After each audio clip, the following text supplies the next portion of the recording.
the Brics is way above all other alliances combined. But then, of course, Eritrea doesn't have that big GDP. But we are saying it may not actually even request to join. It is going to be invited to join. That's my perspective. Why do I say that? It brings in the second aspect, Mallet, the aspect of the leader of the country.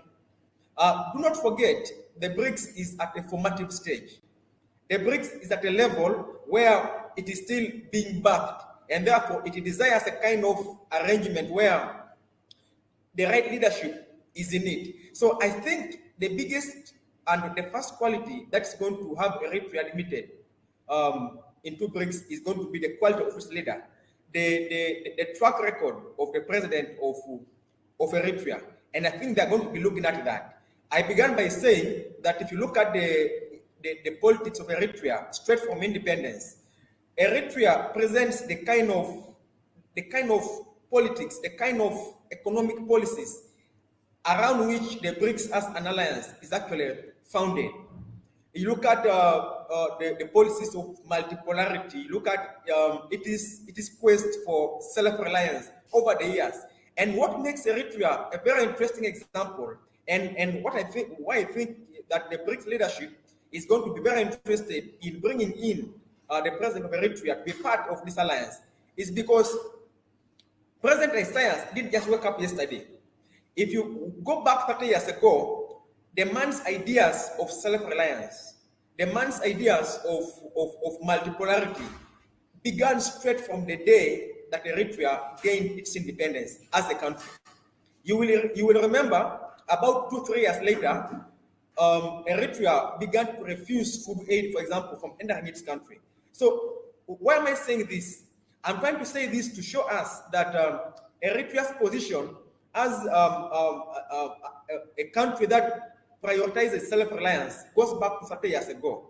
Early this year, Maled, the president of Eritrea, had a working visit in China and also had a working visit in Russia.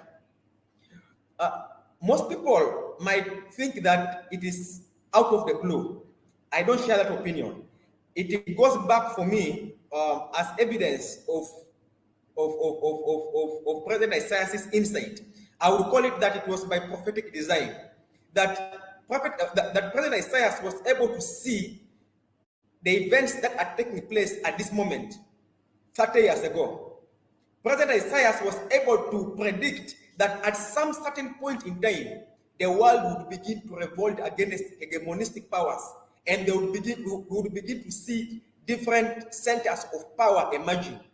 And he knew that if I can only hold on up to that time, then a time will come, despite the sanctions, despite the rapprochement, despite what I'm going to suffer as an individual president and as a country, in the next 20, 30 years, we are going to see a multipolar world. And in that multipolar world, Eritrea, with its long-standing insistence on its sovereignty, will be a key player. And that's why we are seeing recently, of course, he visited China, he visited Russia.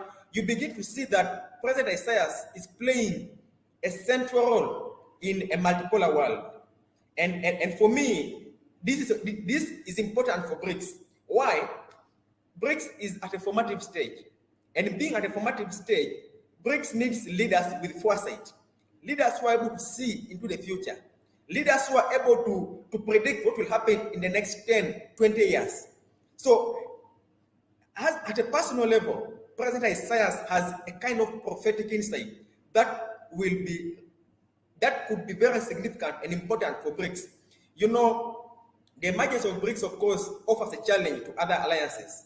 So if I was a member of Brics, and I know that this should be what is playing in the mind of President Putin of Russia, this should be the thing that's playing in the mind of President Xi of China. They desire a kind of membership, not just those that have the biggest GDP, because at the end of the day, this alliance being at a formative level will need leadership. It needs the kind of leaders who understand what it takes to build an alliance. And the president of Eritrea, considering his history, considering his track record, considering his commitment to multipolarity, considering his perseverance and resistance to the hegemonistic powers that have sought to subdue not just Eritrea, but any country that seeks to diverge from their ambitions.